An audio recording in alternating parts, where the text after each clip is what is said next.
La corsa alla Regione Veneto in casa leghista diventa sempre più scontro. Luca Zaia, candidato in pectore con strada che sembrava spianata almeno nella Lega, si trova a dover fare i conti con Flavio Tosi, sindaco di Verona ma soprattutto segretario della Liga Veneta, che scombina i piani cercando di imporre una sua lista civica nella corsa alle regionali che potrebbe vederlo scendere direttamente in campo.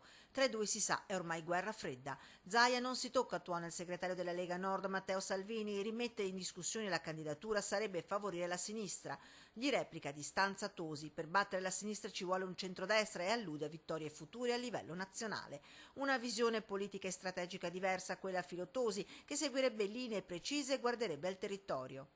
Io credo che sia giusto e sia doveroso, dato che abbiamo uno statuto interno che lo prevede, che prevalga la volontà del Consiglio nazionale. Il Consiglio federale dopodiché ratifica, come è sempre stato, quello che è un accordo che nasce dal territorio. Un pensiero non condiviso da tutti, Luca Zaia rimane il governatore di regione tra i più amati d'Italia, un aspetto da non sottovalutare per Giuseppe Covere che dà un consiglio a Flavio Tosi. Oggi consiglio a Flavio Tosi di sacrificare un po' delle proprie ambizioni politiche legittime in prospettiva di soddisfazioni future. Oggi l'obiettivo rimane nei prossimi mesi di far vincere Zaia in regione. Di aspettare tempi migliori o future soddisfazioni probabilmente il segretario della Liga Veneta Flavio Tosi non ha più tempo o voglia.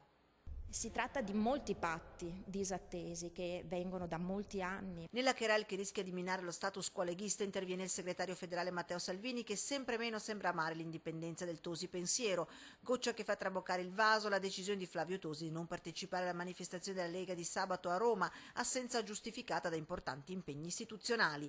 Una mancanza di rispetto la sua, tuona Salvini, verso i militanti che ci mettono del loro. Intanto sabato sera Flavio Tosi sarà a Mestre con la sua associazione Il Faro in un incontro pubblico sulla legalità con il procuratore aggiunto Carlo Nordio.